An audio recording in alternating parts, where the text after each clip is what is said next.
Monsieur Nanga, qu'est-ce que vous avez à dire pour lever toute ambiguïté sur la transmission électronique des résultats? Les machines à voter vont être opérationnelles au niveau des bureaux de vote et resteront déconnectées conformément à la recommandation qui nous a été faite par les experts britanniques. Les machines resteront déconnectées et la recommandation dit néanmoins qu'elles pourraient être connectées au moment où on en a besoin. Quand est-ce qu'on en a besoin? C'est lorsqu'on a terminé les votes, lorsqu'on a affiché les résultats. Là, il n'y a pas de problème. Si on veut transmettre, on le fera.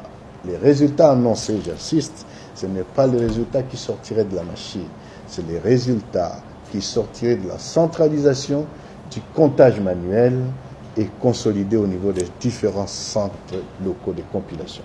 Pourquoi ne pas avoir fermé les ports Internet pour lever toute ambiguïté? Quelle ambiguïté? De quelle ambiguïté vous parlez? Madame, vous voyez ça, c'est un smartphone. Vous avez toutes les options. La machine à voter est un Android avec les options. Vous pouvez vous déconnecter de l'Internet et quand vous êtes déconnecté des connexions, vous ne pouvez pas envoyer les WhatsApp, vous ne pouvez pas envoyer ce que nous faisons aujourd'hui. La machine à voter a été conçue avec toutes ces options. Et nous avons dit que pendant les votes, toutes ces actions seront déconnectées. Mais les observateurs ont-ils les moyens de vérifier que les ports de communication externes de la machine sont fermés le jour du vote, ou ils doivent vous croire sur parole, monsieur Nanga? Ces observateurs ont-ils moyen de vérifier? Je dis qu'ils ont tous les moyens pourvu qu'ils sachent.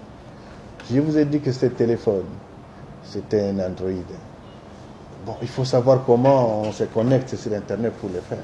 Alors, nous, on est ouverts parce qu'on va monter. Mais entre-temps, il y a des informations importantes dont on peut avoir besoin.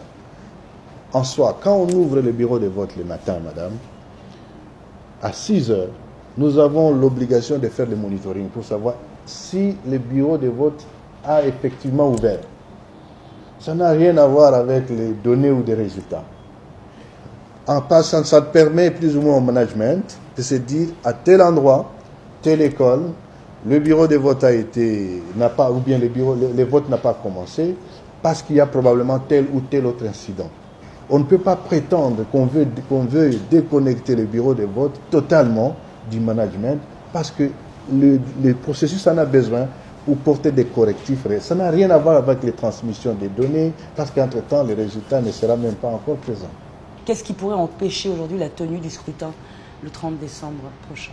Tous les matériels sont sur terrain. Il n'y a plus aucune circonscription qui n'a pas encore reçu les matériels. Nous sommes dans les petites finitions et principalement pour ce qui concerne la ville de Kinshasa où les préparatifs techniques évoluent aussi bien. Du point de vue de la CENI, nous sommes prêts et nous allons tenir la date. Mais entre-temps, s'il y a des facteurs exogènes à la CENI, ne me dites pas que s'il y a une guerre qui commençait ici, personne ne peut sortir pour aller voter. Je sais que notre Dieu va permettre qu'il n'y ait pas de guerre, qu'il n'y ait pas de violence. Nous allons voter le 30. Monsieur Nanga, j'ai une dernière question. Vous avez dit et répété que vous serez prêt pour le 23 décembre, même après l'incendie de l'entrepôt dans lequel près de 8000 machines à voter avaient brûlé. Vous êtes resté sur cette position, puis vous avez reporté les élections. Avec les récents revirements, est-ce que la parole de la CENI est encore crédible aujourd'hui? Vous l'appelez revirement, pourquoi? Ce n'est pas un revirement. Je précise encore que cette prolongation est purement technique et justifiée techniquement. Justifiée techniquement. Ça aurait été une rallonge politique. On gagne quoi en 7 jours pour ceux qui nous incriminent? Qu'est-ce qu'on gagne en 7 jours? Mais moi-même, j'aurais été content qu'on se débarrasse un peu de cette charge. Ce n'est pas facile de garder la pression sur vous depuis toujours. Le plus tôt on peut avoir ces élections, mieux c'est. D'abord, mieux c'est pour la CENI. Deuxième chose importante, les Congolais ne doivent pas se tromper de cible. La CENI n'est pas la cible. La CENI est une institution d'appui à la démocratie qui ne fait que son travail pour amener ce peuple aux élections. Troisième message, je pense que c'est important, qu'on n'oublie pas non plus d'objectif. Le peuple congolais s'est battu